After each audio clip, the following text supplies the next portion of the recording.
Hello friends, आपल्या सर्वांची आवडती मालिका तुझ्या सोबतीने या मालिकेच्या आजच्या बुधवार 22 एप्रिलच्या एपिसोडमध्ये एकानंतर एक जबरदस्त ट्विस्ट आले आहेत.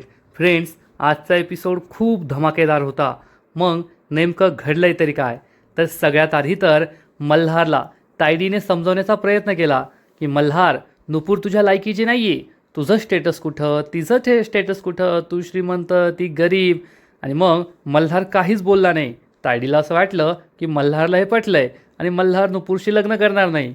पण पुढच्या क्षणी मल्हारने चक्क वकिलांना घरी बोलून घेतलं आणि म्हणाला की मी आता नुपूरच्या नावावर माझी अर्धी प्रॉपर्टी करणार आहे. म्हणजे मग नुपूर आणि मी सारख्या स्टेटसचे होऊ, मग आमच्या लग्नाला काही प्रॉब्लेम नाही ना. हे ऐकून तायडीच्या पायाखालची जमीनच सरकली आहे. तिला आयुष्यातला सगळ्यात मोठा धक्का बसला आणि तायडीने चक्क आपल्या गुंडांना सांगून नुपूरला किडनॅप करून कायमचं संपवायला सांगितलंय. मग मल्हार नुपूरला वाचू शकेल का? तिचा जीव तो वाचवणार का? हे जाणून घेण्यासाठी हा व्हिडिओ शेवटपर्यंत नक्की पहा. फ्रेंड्स, आजच्या एपिसोडच्या सुरुवातीलाच नुपूरच्या घरी अक्षय तृतीयेची पूजा सुरू असते. नुपूर देवाला फूल वाहते आणि नमस्कार करून आपल्या नवीन आयुष्याची सुरुवात मला करायची आहे, त्यासाठी मला आशीर्वाद दे असं म्हणते. हे सगळं पाहून आशाला खूप आनंद होतो. आणि इकडे मल्हारच्या घरी मल्हार हा देवासमोर उभा असतो, हात पुढे करतो आणि फूल त्याच्या हातात येतं. मल्हारला खूप आनंद होतो. त्याला असं वाटतं की मला तर कौलच मिळाला आहे. नुपूर खूप खुश असते.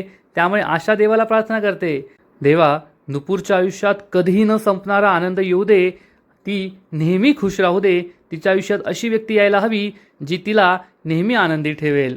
आशासुद्धा खुश असते. आणि इकडे मल्हार हा तायडीला म्हणतो, तायडी पाहिलंस का, मला देवी आईने कौल दिला. याचा अर्थ मी जी नुपूरची निवड केली आहे ना, ती अगदी योग्य आहे. तायडी आणि तायडीच्या बापाच्या पायाखालची जमीनच सरकते. रेवती मावशी आणि जिया खूप खुश होतात. त्यांना आनंदाचं उधाण आलेलं असतं.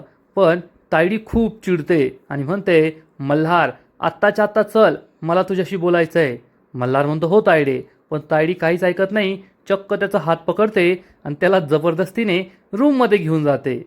मल्हारसाठी ज्या मुली आल्यात लग्न करण्यासाठी त्या विचारतात, आता आम्ही काय करायचं? तर जिया त्यांना म्हणते, तुम्हाला कळलं नाही का, माझ्या ब्रोचं नुपूरवर प्रेम आहे. आता तो तिच्याशीच लग्न करणार. मग तुमचा इथे थांबून काही फायदा नाही आहे. थांबा, मी तुम्हाला नुपूरचा फोटो दाखवते. असं म्हणून जिया या सगळ्यांना नुपूरचा फोटो दाखवते. सगळ्या मुली तोंड वाकडं करतात आणि जिया त्यांना तेथून हाकलून लावते. सगळ्या मुली रागारागाने निघून जातात. इकडे तायडी मल्हारला रूममध्ये घेऊन येते. मल्हार विचारतो, काय झालं तायडे? तर तायडी चिडून विचारते, मल्हार तू वेडा झालायस का? तू त्या नुपूरबरोबर लग्न करणार आहे? मल्हार म्हणतो, हो तायडे, त्यात काय प्रॉब्लेम आहे? तायडी चिडून म्हणते, अरे ती आपली साधी एम्प्लॉई आहे. आपण या कंपनीचे मालक आहोत आणि ती आपली नोकर आहे. आपल्या इथे काम करते ती. आणि ती नोकरीसुद्धा तूच तिला दिली आहे. नाहीतर ती डबेवाली आहे, डबेवाली. मेसचे डबे बनवते ती आणि तू तिच्याशी लग्न करणार आहे? मल्हार चिडून म्हणतो, तायडे, तुझी जी परिभाषा आहे ना, गरीब श्रीमंत ऊच नीच, हे मला बिलकुल पटत नाही. मला एवढंच कळतं, माझं नुपूरवर प्रेम आहे. ती माझ्यासाठी परफेक्ट आहे आणि मला तिच्याशी लग्न करायचं आहे. तायडी चिडून म्हणते, मल्हार हे सगळं तू खूप चुकीचं बोलतोय. तुला कळत नाही आहे तू काय बोलतोय, काय करतोय. तर मल्हार तायडीला ठणकावून सांगतो, तायडे, मी पूर्ण विचार केला आहे. नुपूर माझ्यासाठी योग्य आहे. आणि ती काय करते? आता ती गरीब घरात जन्मली, हा काय तिचा दोष आहे का? पण तिचं स्किल वापरून ती नोकरी करते, पैसे कमवते, स्वतःचं घर सांभाळते. आणि अशा मुलीशी लग्न करणं मला काहीच चुकीचं वाटत नाही. तायडी चिडून म्हणते, ठीक आहे, नुपूरशी लग्न करणं तुला चुकीचं वाटत नाही. पण अरे ती त्या घाणेरड्या चाळीत राहते, आपण या बंगल्यात राहतो. आणि ती त्या गलिच्छ चाळीत, आजूबाजूला लोक कशी काय कसं, आणि अशा मुलीबरोबर तू लग्न करणार आहे का? मल्हारला हे काहीच पटत नाही. मल्हार म्हणतो, तायडी, हा प्रश्न माझ्यासाठी एवढा मोठा नाही आहे. तायडी म्हणते, ठीक आहे, नुपूर खूप चांगली मुलगी आहे, टॅलेंटेड आहे. पण तिच्या कुटुंबाचं काय? अरे तुझा तो रिकामटेकडा भाऊ काही कामधंदा करत नाही. तिची ती पैशांसाठी हापापलेली वहिनी, अरे हे सगळे लोक तुझे नातेवाईक बनणार आणि रोज तुझी त्यांची भेट होईल. एखादा इव्हेंट असो, सणवार असो, कार्यक्रम असो, ते रोज तुला भेटायला येतील. अरे ते तुझ्या डोक्यावर चढून नाचतील, तुला लुटून खातील ते सगळे. मल्हार म्हणतो, नाही तायडे, मला असं नाही वाटत. नुपूर ही तशी नाही आहे ना, तिचं कुटुंब तसं आहे. उलट तिच्या घरचे सगळे खूप गोड आहेत, साधीभोळी माणसं आहेत. तर तायडी चिडून म्हणते, मल्हार हे थोडं अति होतंय बरं का, तुला कळत नाहीये का? आणि त्या नुपूरचं काय चाललंय, तिची ती न झालेली सासू आशा, मला तर वाटतं हा त्या दोघींचा प्लॅन आहे. दोघी येथे आल्या, मस्तपैकी तुला फसवलं आणि नुपूरने तुला प्रेमाच्या जाळ्यात ओढलं. हा सगळा त्यांचा प्लॅन आहे. आणि आज तुला खूप छान वाटतंय, नुपूरचं ते लाजणं, मुरडणं, हसणं. पण जेव्हा ती तुझी बायको म्हणून या घरात येईल ना, तेव्हा तुला हा स्टेटसचा फरक कळाल. तुझं अपब्रिंगिंग, तिचं अपब्रिंगिंग, तुझं स्टेटस, तिचं स्टेटस, तुझे विचार, तिचे विचार, सगळ्यात जमीन आसमानाचा फरक आहे. तुमचं कधीच जमणार नाही. आणि मल्हार, मी स्वतःसाठी नाही बोलत आहे रे, मी तुझ्यासाठी बोलत आहे. आधीच एकदा तुझं लग्न मोडलंय आणि मी तुला लिहून देते, तुझं हे लग्नसुद्धा टिकणार नाही. नुपूरबरोबर तुला राहणं शक्य होणार नाही. मग जर तुझं पुन्हा लग्न मोडलं तर तुला होणारा त्रास मला पाहावला जाणार नाही. मला तुझ्यापेक्षा दुप्पट त्रास होईल. म्हणून मी तुला म्हणतीये, नुपूरशी लग्न करू नको. नुपूर तुझ्या बरोबरीची नाहीये. तुमच्यात श्रीमंत गरिबीचा खूप मोठा फरक आहे. तू तिच्याबरोबर कम्पॅटेबल नाही होऊ शकत. तुमचा संसार नाही होऊ शकत. मल्हार काहीच बोलत नाही.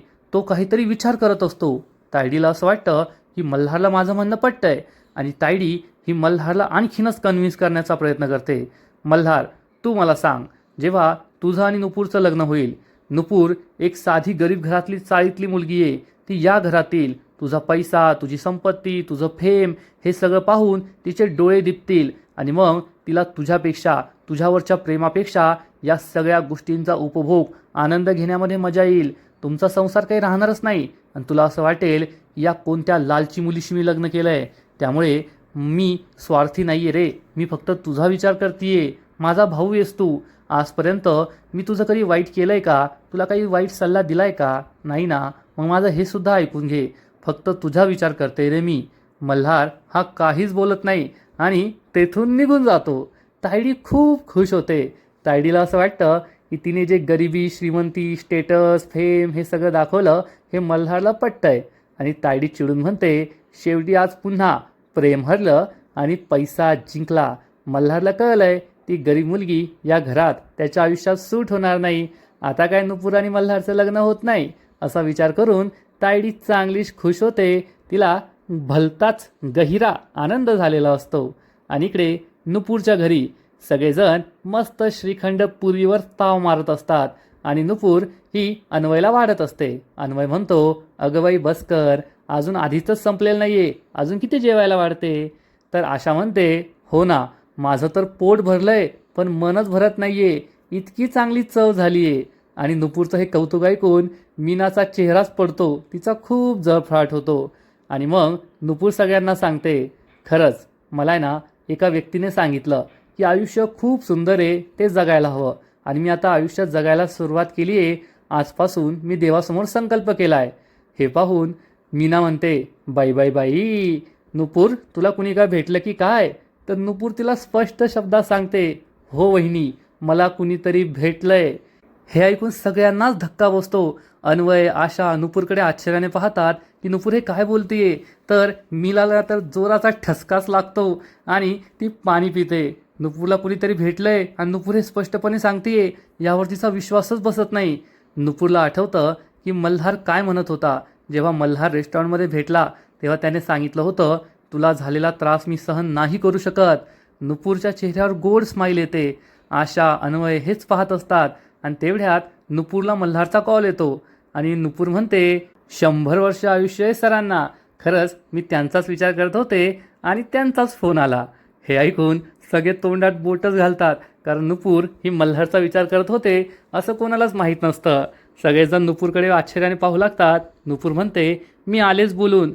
नुपूर ही बाहेर फोनवर बोलायला जाते आणि मीना ही अन्वयला विचारते, ती काय बोलली कळलं का तुला? तर अन्वय म्हणतो, मला तर कळलंय, तुला कळणं जास्त गरजेचं आहे. तुला कळलंय ना, तुझं तोंड गोड झालं असेल, तू श्रीखंड खा. आशा हसू लागते. मीना ही रागारागाने श्रीखंड खाते आणि खूप चिडते. तर आशा मनात विचार करते, नुपूर तू जे नाही बोलली ना ते सुद्धा मला ऐकू आलंय. तू मल्हारच्या प्रेमात पडली आहे आणि खरंच मल्हार हाच तुझ्या आयुष्याचा योग्य जोडीदार होऊ शकतो. मला तर खूप भारी वाटतंय की आता तू आणि मल्हार एकमेकांशी लग्न करणार. खरंच मल्हारपेक्षा योग्य मुलगा तुला कधीच मिळू शकत नव्हता हा विचार करून आशा भलतीच खुश होते. नुपूर घराबाहेर येऊन फोन उचलते तर मल्हार तिला अक्षय तृतीयेच्या शुभेच्छा देतो. नुपूरसुद्धा त्याला शुभेच्छा देते. मल्हार म्हणतो, नुपूर झाली का पूजा? नुपूर सांगते, हो सर, पूजा झाली आहे. तुमच्या घरी तर मोठी पूजा असते ना? मल्हार सांगतो, हो, आमच्या घरची सुद्धा पूजा झाली आहे. मल्हार नुपूरला सांगतो, अर्ध्या तासात आपल्याला इव्हेंटसाठी भेटायचं आहे. मी तुला पिकअप करायला येतो. तर नुपूर म्हणते, नको सर, आमचा इव्हेंट आहे ना MG रोडला आहे आणि आपल्या घरापासून तुम्हाला ते उलटं पडेल. त्यापेक्षा मी तर चालत चालत तेथे पोहोचेल, तुम्ही डायरेक्ट तिकडे पोहोचा. मल्हार म्हणतो, नाही नुपूर, मी तुला घ्यायला येतो. मला तिकडे एक छोटंसं काम आहे, ते करतो आणि तुला पिकअप करतो. नुपूर म्हणते, नाही सर, मला माहिती आहे तुम्हाला काही काम नाही आहे. तुम्ही फक्त मला पिकअप करायला येत आहे. उलट तुम्ही येण्याच्या आधी मी तिथे पोहोचेल, त्यामुळे तुम्ही तिथेच पोचा, आपण तेथेच भेटूया. मल्हार नुपूरला म्हणतो, ठीक आहे नुपूर, तू काही ऐकणार नाही आहे, पण स्वतःची काळजी घे. नुपूर विचारते, सर असं का बोलताय? तर मल्हार म्हणतो, नाही नाही, मला असं वाटलं की तू स्वतःची काळजी घ्यायला हवी म्हणून सांगतोय. नुपूर म्हणते, ठीक आहे सर, मी स्वतःची काळजी घेईल. आपण आता इव्हेंटच्या ठिकाणीच भेटूया. नुपूर फोन कट करते. पण मल्हारला मात्र नुपूरची खूप काळजी वाटत असते की आज मला असं का वाटतंय की नुपूरसोबत काहीतरी घडणार आहे. मला का भीती वाटते हाच प्रश्न त्याला पडतो. आणि तेवढ्यात जिया तेथे येते आणि म्हणते, ब्रो, बाहेर वकील साहेब आले, तू त्यांना बोलवलं आहे का? मल्हार म्हणतो, हो, मीच त्यांना बोलवलं आहे. आणि हे दोघेही बाहेर जातात. तर चक्क देसाई वकील घरी आलेले असतात आणि तायडी ही मल्हारला विचारते, मल्हार, तू देसाई वकिलांना का घरी बोलवलं आहे? तर मल्हार तायडीला म्हणतो, तायडे, तूच मला म्हणालीस ना की माझं आणि नुपूरचं लग्न होऊ शकत नाही, आणि त्याचं मुख्य कारण म्हणजे ती गरीब आहे आणि मी श्रीमंत आहे. आमच्या स्टेटसमध्ये फरक आहे. मग त्यासाठीच मी त्यांना बोलवलं आहे. तायडीला काही कळतच नाही. तायडी विचारते, त्याचा आणि या वकिलांचा काय संबंध? तर मल्हार म्हणतो, अगं तायडे, आमच्यात हा जो फरक आहे वकील साहेबच तर दूर करतील ना. तायडीला काहीच कळत नाही. मल्हार सांगतो, तू म्हणालीस ना की नुपूर गरीब आहे, मी श्रीमंत आहे, आणि जर आमच्या दोघांच्या लग्नामध्ये हा एकमेव अडसर असेल तर तोच मी दूर करणार आहे. मी ठरवलं आहे, मी माझी अर्धी प्रॉपर्टी नुपूरच्या नावावर करणार आहे. हे ऐकून तायडीच्या पायाखालची जमीनच सरकते. पूर्ण भूकंपच येतो. तायडी जोरात ओरडते, काय, हे काय बोलतोय तू मल्हार? मल्हार म्हणतो, तायडे, रिलॅक्स रिलॅक्स, मी योग्य तेच बोलतोय. माझं नुपूरवर खूप प्रेम आहे. नुपूर माझ्यासाठी योग्य आहे हे मला माहिती आहे. पण जर तुला अशी शंका वाटतेय की तिचा क्लास, माझा क्लास यामधील फरक असल्यामुळे आमचा संसार टिकणार नाही, तर मी तिला माझ्या क्लासला आणतो. माझी अर्धी प्रॉपर्टी तिच्या नावावर करतो, म्हणजे आम्ही दोघे सारखे श्रीमंत होऊ आणि मग आमच्या लग्नात कोणताच प्रॉब्लेम राहणार नाही. तायडीची बोबडीच वळते. काय बोलावं हे तिला कळतच नाही. तायडीला खूप राग येतो. या मल्हारला समजावून तर काही फायदा नाही आहे. त्यामुळे तायडी म्हणते, ओ देसाई वकील, निघा इथून, चला निघा इथून. देसाई वकील काहीच जात नाही, तेथेच थांबतो. तायडी म्हणते, निघा येथून, सांगितलेलं कळत नाही का? देसाई वकील मल्हारकडे पाहतो. मल्हार त्याला इशारा करतो आणि देसाई वकील तेथून निघून जातात. तायडी विचारते, मल्हार, तू वेडा झालायस का? तू तुझी अर्धी प्रॉपर्टी त्या नुपूरच्या नावावर करणार आहे? अरे, आपला एवढा मोठा बिझनेस, एवढी प्रॉपर्टी. मल्हार म्हणतो, तायडे, शांत हो, शांत हो. हे सगळं नाटक होतं. मी तुला कितीही समजावलं असतं ना तरी तुला कळलं नसतं. मी काही नुपूरच्या नावावर अर्धी प्रॉपर्टी करणार नाही आहे. पण तुला कळावं यासाठी मी हे सगळं केलं. मल्हार हा असं बोलतोय, त्यामुळे तायडी खूप चिडते आणि म्हणते, हा काय मूर्खपणा आहे?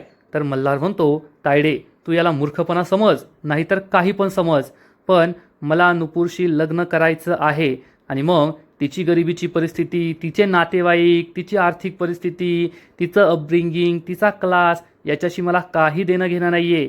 नुपूर माझ्यासाठी सर्वतोपरी योग्य आहे हे मला वाटतंय, म्हणून मी तिच्याशी लग्न करणार आहे. तायडीची बोलतीच बंद होते. जिया, मावशी सगळे खूप खुश असतात आणि तायडीचा बाप म्हणतो, अरे मल्हार, पण ती साधी एम्प्लॉई. तायडीची आई म्हणते, हो ना, आणि त्या नुपूरमध्ये काय खास आहे? मल्हार म्हणतो, बस झालं, या विषयावर माझं आणि तायडीचं बोलणं झालंय. या दोघांची बोलतीच बंद होते आणि मल्हार हा तायडीला पुन्हा एकदा ठणकावून सांगतो, तायडे, माझं ठरलंय आणि मी नुपूरशीच लग्न करणार आहे. तायडीला काही बोलताच येत नाही. तेवढ्यात रेवती मावशी विचारते, मल्हार, तू नुपूरची निवड केली आहे यात आम्हाला खूप आनंद झाला आहे. पण तुला नुपूरशी लग्न करायचं आहे, तुझं तिच्यावर प्रेम आहे हे तू आम्हाला सांगितलं आहे. तू हे नुपूरला सांगितलं आहे का? तर मल्हार म्हणतो, नाही मावशी, आता आम्ही एका तासाने इव्हेंटसाठी भेटणार आहोत, तेथेच मी तिला सांगणार आहे. हे ऐकून तायडीला आणखीनच राग येतो. मल्हार म्हणतो, आज मी नुपूरला सगळं काही सांगणार आणि मग आम्ही लवकरच लग्न करणार. तायडीचा जळफळाट होत असतो. जिया म्हणते, ब्रो हे तू एकदम भारी केलं, पण नुपूरला आहे ना एखाद्या स्पेशल पद्धतीने प्रपोज कर, कारण शेवटी तू माझा ब्रो आहे, तसा शोभला पाहिजे ना. आणि लवकरात लवकर तिला प्रपोज कर आणि मग लग्नाची तारीख काढ. तुमच्या दोघांचं लग्न आपण धूमधडाक्यात लावून देऊ. तायडी खूप चिडते. जियाला आनंदाचं उधाण आलेलं असतं. मल्हार म्हणतो, ठीक आहे मी जातो आता. मल्हार निघून जातो. रेवती मावशी आणि जियासुद्धा निघून जातात.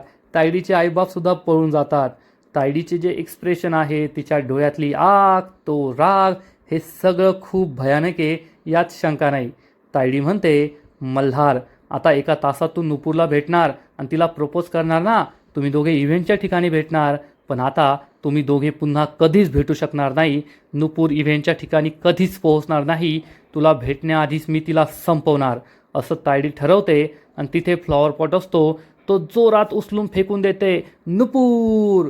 आणि तायडीला खूप राग आलेला असतो. आता काही झालं तरी नुपूरला जिवंत ठेवायचं नाही, नुपूर आणि मल्हारचं लग्न होऊ द्यायचं नाही, असं तायडीने ठरवलेलं असतं.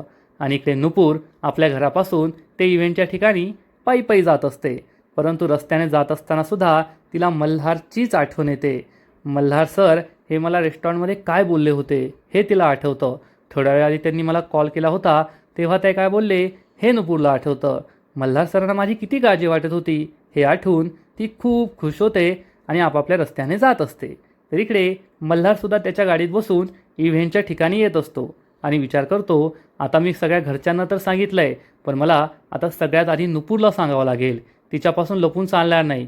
दुसरं कुणी तिला सांगण्याआधी मीच तिला सांगायला हवं आणि मला त्यासाठी प्रॅक्टिस करायला हवी, नाहीतर मला वेळेवर नाही जमणार. असं म्हणून मल्हार गाडीतच बोलतो, मला तुला काहीतरी सांगायचं आहे. ड्रायव्हरला असं वाटतं की मल्हार त्याच्याशीच बोलतोय. ड्रायव्हर म्हणतो, बोला ना सर, तुम्हाला मला काय सांगायचं आहे. तर मल्हार म्हणतो, नाही हेच सांगायचं होतं की लवकर जायचं, आपला गाडी नीट चालव. ड्रायव्हर म्हणतो, ठीक आहे साहेब. मल्हार म्हणतो, आज आहे ना खरंच खूप महत्त्वाचा दिवस आहे आपल्यासाठी. ड्रायव्हर म्हणतो, हो साहेब, आज अक्षय तृतीया आहे ना, मग महत्त्वाचा दिवस तर असेल. मल्हार म्हणतो, अरे बाबा तू गाडी चालव, काही नाही, तू माझ्याकडे लक्ष देऊ नको. मल्हार मनातल्या मनात विचार करतो, हे सगळं माझ्याबरोबर काय होतं आहे. मी जर अशीच बडबड करत राहिलो ना, तर माझ्या आधी आणि नुपूर आधी अख्ख्या जगाला कळेल की माझं नुपूरवर प्रेम आहे. मला खरंच नुपूरच्या प्रेमाचं वेळ लागलं आहे, असा विचार करून मल्हार हसतो, स्वतःशीच लाजतो आणि आजचा एपिसोड येथेच संपतो. फ्रेंड्स, तुझ्या सोबतीने या मालिकेचा आजचा एपिसोड खरंच खूप भारी होता, एकदम मस्त होता. मल्हारने नुपूरला तर अजून सांगितलं नाही आहे की माझं तुझ्यावर प्रेम आहे, पण त्याने तायडीला सांगितलं आहे. आणि मग तायडीने त्यानंतर जे काही तांडव केलं आहे, तिने मल्हारला जे काही समजवण्याचा प्रयत्न केला आहे, हे सगळं पाहून भारी वाटलं. खरंच तायडीचे एक्सप्रेशन, तिची ॲक्टिंग, तिची कलाकारी, सगळं एक से बडकर एक होतं, यात शंका नाही. आणि त्याच वेळेस मल्हारने सुद्धा तायडीची चांगली जिरवली. मल्हार तेव्हा काहीच बोलला नाही. मल्हारला माहीत होतं या गाढवासमोर काही बोलून काय फायदा नाही आहे. त्यामुळे मल्हारना तिला असा काही दणका दिला की ती पूर्णपणे गप्पच बसली. मल्हारने चक्क वकिलांना बोलून नुपूरच्या नावावर अर्धी प्रॉपर्टी करण्याचा विचार केला आणि तायडी ही पूर्णपणे हादरूनच गेली. पण हा मल्हारचा प्लॅन होता. फ्रेंड्स, आजचा एपिसोड तर खूप भारी होता, पण या मालिकेचा पुढील एपिसोड आणखीन भारी असणार आहे. आणखीन मोठा ट्विस्ट या मालिकेत येणार आहे. मग नेमकं घडणार तरी काय, तर पुढील एपिसोडमध्ये आपण पाहू. तायडीच्या प्लॅनप्रमाणे जेव्हा नुपूर ही रस्त्याने तिच्या घरी जात असेल, तेव्हाच 2 गुंड तेथे पोहोचतील. ते नुपूरला किडनॅप करण्याचा प्रयत्न करतील, पण तेवढ्यात नुपूरला एक मोठी काठी सापडेल आणि नुपूर या 2 गुंडांची धुलाई करून तेथून पळून जाण्याचा प्रयत्न करेल. पण हे 2 गुंड त्याच काठीने नुपूरला मारतील. नुपूर ही बेशुद्ध होऊन खाली पडेल आणि मग हे 2 गुंड नुपूरला एका मोठ्या टेम्पोमध्ये ठेवतील आणि टेम्पोचा दरवाजा बंद करून घेतील. आणि तायडी या गुंडांना फोन करून सांगेल, नुपूर वाचता कामा नये, ती जिवंत नाही राहायला पाहिजे.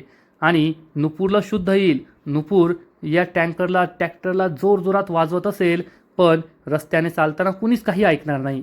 इकडे मल्हार इव्हेंटच्या ठिकाणी पोहोचणार, पण नुपूर तेथे आलेली नसेल.